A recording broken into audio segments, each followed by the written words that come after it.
তাহলে কাজের কাজ হবে। সংসার সিন্ধু অতি দুস্তর, পার হওয়া অত্যন্ত কঠিন ব্যাপার। সিন্ধু মানে কি? সিন্ধু মানে হচ্ছে সমুদ্র বা সাগর।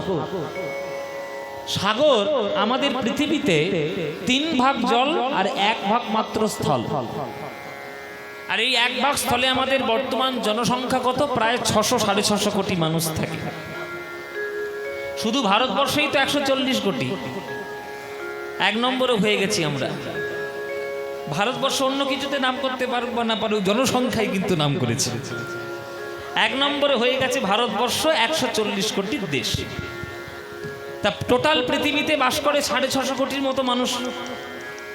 কিন্তু স্থলভাগ মাত্র 1 ভাগ।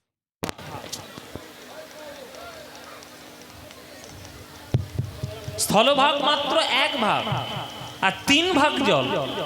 এই 3 ভাগ জলটা আপনি কি পারাপার করতে পারবেন সামান্য একটা ডিঙি নৌকা নিয়ে? সমুদ্রে কত বড় বড় জাহাজ ডুবে যায়, যার দ্বারা বিশ্বাস নেই। সমুদ্র ভীষণ ভয়ঙ্কর, এমনকি আমাদের সৃষ্টিটাও রসাতলে যাবে সমুদ্রেরই জলে। কারণ 1 ভাগ স্থল ভাসিয়ে দিতে বেশিক্ষণ সময় লাগবে না। ঠিকঠাক আপাতত রয়েছে, তাও সর্বনাশটা শুরু হয়েছে গ্লোবাল ওয়ার্মিং হয়ে। এবার তো ধীরে ধীরে সর্বনাশের পথে আমরা যাচ্ছি। সুতরাং সমুদ্র পার করা সাধারণ মানুষের পক্ষে সম্ভব নয়। বড় বড় টাইটানিক জাহাজ পর্যন্ত ডুবে গেল, আর আমি একটা ডিঙি নৌকা নিয়ে বলছি সমুদ্র পার হব, এ কি সম্ভব? সেই সমুদ্রের সঙ্গে তুলনা করেছে সংসারের সমুদ্রটিকে শ্রীমদ্ ভাগবত। যে সমুদ্র তবুও পার করা সম্ভব। এখনকার নানা রকম টেকনোলজি দিয়ে বড় বড় জাহাজ হয়েছে, বিভিন্ন রকম কায়দা কানুন করে সমুদ্র পার হওয়া সম্ভব।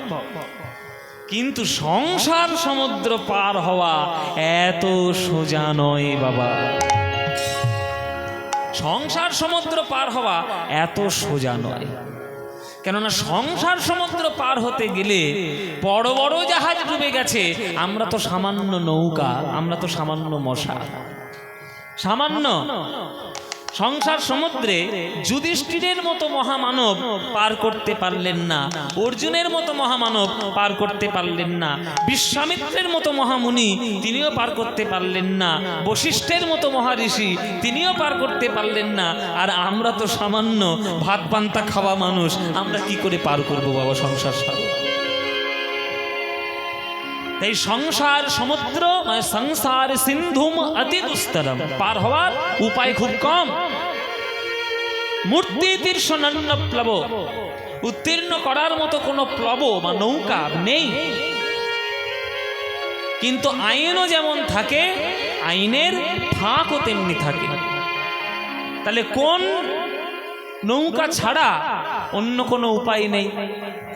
সমুদ্রের উপর থেকে যেসব জাহাজগুলো যায়, মাঝে মাঝে ডোবার সম্ভাবনা আছে ঝড় বৃষ্টির নাগালে পড়লে, আর ভূমিকম্প সুনামির নাগালে পড়লে জাহাজ ডুবে যাবে। কিন্তু ডুব জাহাজ কিন্তু কখনো ডুবে না। ডুব জাহাজ সে তো আগে থেকে ডুবেই আছে, ডুববে আবার কি? ডুবে ডুবেই তো যাচ্ছে, তাই তার নাম ডুব জাহাজ। তেমনি সংসার সমুদ্রেও একখানা ডুব জাহাজ আছে। সংসার সমুদ্রের ডুব জাহাজ কি? পুরুষোত্তম ভগবান শ্রীকৃষ্ণের নাম গুণ রূপ লীলা মন প্রাণ দিয়ে যা সাধন করতে পারে।